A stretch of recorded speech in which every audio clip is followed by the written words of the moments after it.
మీకు ఎక్కడన్నా గుంటలు రికార్డ్ చేయొద్దని చెప్పిందా? ఎక్కడ చెప్పిందా మీకు? రియల్ ఎస్టేట్ వాళ్ళకి కానీ రైతులకు కానీ మరి ఆయన స్టేట్మెంట్ ఇచ్చాడు. భూపాల్ రెడ్డి గారు గతంలో స్టేట్మెంట్ ఇచ్చాడు. సంజీవ్ రెడ్డి మొత్తం అధికారులకు భయపెడుతున్నాడు, నాకు నిర్బంధ రిజిస్ట్రేషన్ కావద్దని చెప్తున్నాడు.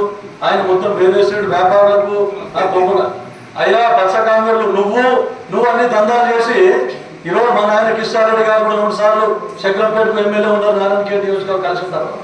ఒక్క గుంట భూమి కూడా తీసుకోలేదు. గరీబ్ వాళ్ళకి మంచి పెట్టాలని చెప్పేసి ఉద్దేశంతో చేస్తా ఉన్నారైనా, మేము కూడా అదే ఉద్దేశంతో చేస్తా ఉన్నాం. అట్లా కాకుండా నువ్వు ఆయన గతంలో శాసనసభ్యుడు ఎమ్మెల్యే అయిన తర్వాత మొత్తం దాంతో లాలుచిపడి మీతో లాలుచిపడి మొత్తం వాళ్ళ కుటుంబ సభ్యుల పేర్ల మీద రికార్డ్ చేసుకొని వాళ్ళ భూమి వాళ్ళు కొనుక్కోవడమా, భయపెట్టి గుంజుకొని రిజిస్ట్రేషన్ చేసుకోండి, ఎట్లా తెలుసుకుంటే తెలియదు. కానీ ఆయన పేరు మీద కుటుంబ సభ్యుల పేరు మీద ఈరోజు శంకరంపేట మండలంలో నారాయణ నియోజకవర్గంలోని ఇతర మండలాల్లో కూడా ఆయన పేరు మీద కుటుంబ సభ్యుల పేరు మీద ఎన్నో భూములు ఉన్నాయి.